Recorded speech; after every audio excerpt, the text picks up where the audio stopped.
the 8-second formula, it gives the client an ability to see what type of content does really well in certain platform before adding those marketing dollars. And so it's one of those things where if an 8-second video does really well on TikTok, say in the first week of that particular video scenario I gave you, got like 300 views on TikTok. It's like, great. Okay, let's post it on Instagram. Let's post it on Reels, and then let's boost it on Facebook. Let's pay some advertisements on Facebook. I always say this is that your audience and the platform where you choose to showcase your content should think about the platform itself.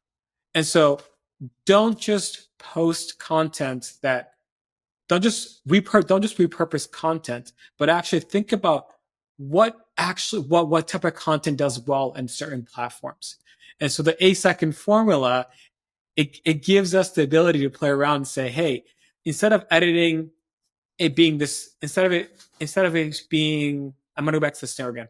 Instead of it just being someone being welcome and confetti is flying in the background, how can we change it up where the first 8 seconds of this video, it's the person saying, I used to live here on this block. Then I met this organization, and now I live in a place that doesn't rain. And sorry, a place where I'm not drenched in rain every night. It's like that part is impactful. And I want to change the scenario because I think that like I've done a lot of fundraising videos, and so that's helped a lot of clients of mine.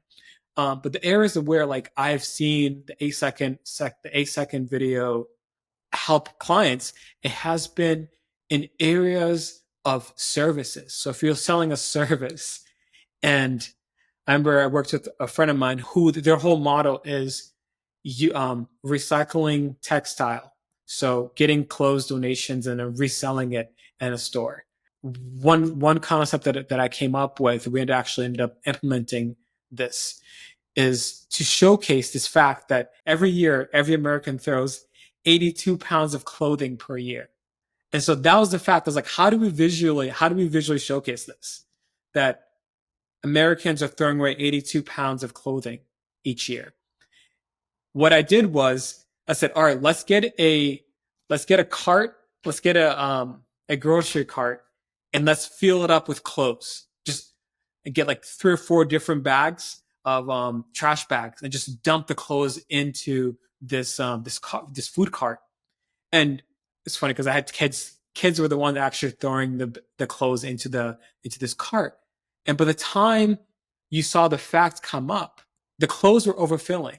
And so instead of just throwing your clothes away, why not find a place where you can donate your clothes? And this company that hired me to do this video, I was able to help them visually show the impact they're making in the environment, not only in the environment as a whole, but also in the community. Where'd that video end up running, and what happened because of that? Yeah, the video ran they ended up posting it on LinkedIn first, and they posted it on Facebook, and then also, I believe, Instagram.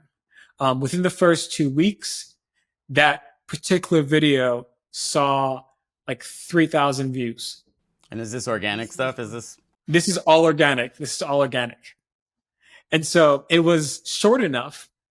And this is also, again, this particular video was published in 2017. And so this is way before YouTube Shorts, way before TikTok.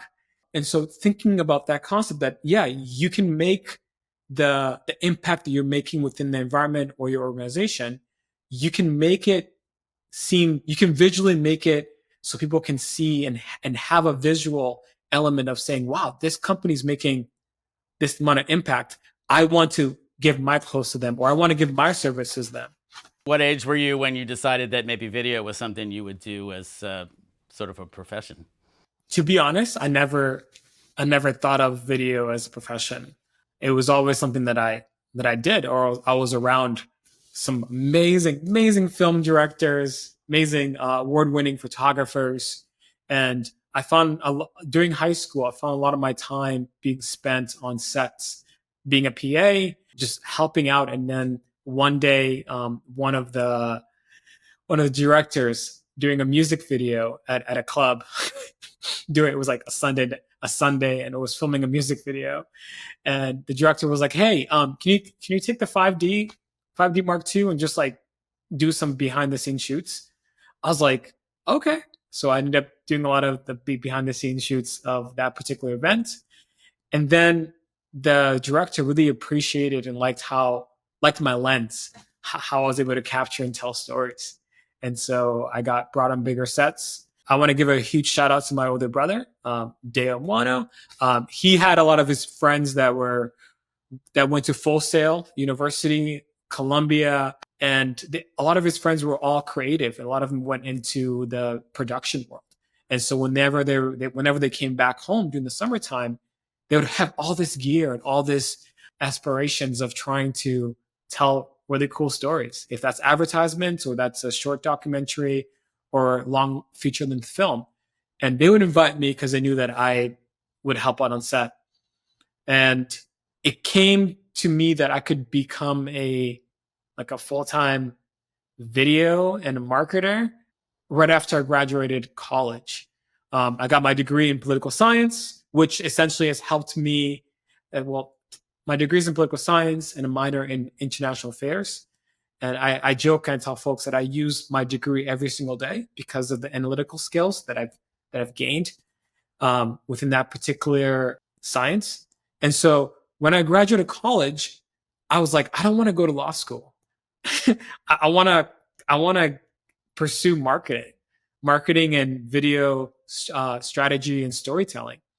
But I didn't have any avenue for me to actually get into that field. And then I looked at my phone, and a client had reached out to me and say, "Hey, Vinny, you helped build this website a couple of years ago. Is it possible you can help me film for this event that's happening in 2 weeks?" And so I recognized that I graduated college with having at least 5 or 6 clients like on retainer. And I recognized that a lot of them were video and a little bit marketing. And I was like, well, I guess I'll just pursue this. And so that's how I realized that I could actually have a career in video marketing. And I didn't want to do weddings. I didn't want to do event videography. I wanted to do brand content and help clients control their own narrative and enhance their sales and grow their brand engagement. And I've been doing it ever since. Sounds right on par for what we talk about on the Curious Creative, which is results-based video strategy for our clients.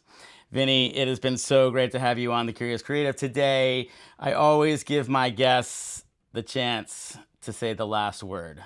Do you have a piece of golden information for our audience now? Yeah, I do.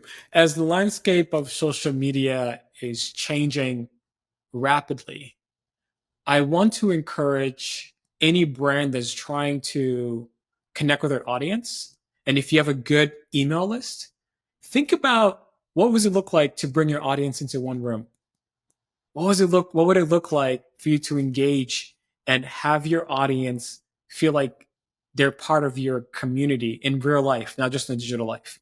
And so I encourage you to think about that and continue posting, because that's the only way we can engage with people that we want to engage with. Well, there you have it, Curious Creatives out there. Another half hour down the drain listening to what we're talking about, results-based video strategy. Vinny, thanks again, and we'll catch you guys on the next episode. Thank you for having me. Vinny, tell me about your strategy. This is a show about creating video strategy for clients that is shows results. Tell me what your recipe. When you first meet a client, what is the first thing that you approach them with? I can definitely tell you that. The first thing that I ask them about is, when someone engages with your content, what do you want them to do? What do you want them to feel? Those are the two questions. And typically, those two questions confuse the client because they're always like, oh, you're not talking about how many sales I want to get. You're not talking about where I post. I'm like, no, it's about what you make your audience feel, because that's going to determine what they do next. And so what's the next step in the process then at that point? The next part of the process is figuring out what is the call to action. What is it you want the audience to do after they engage with your content? And then from there, I always lead with, we need to start by doing a 8-second formula video.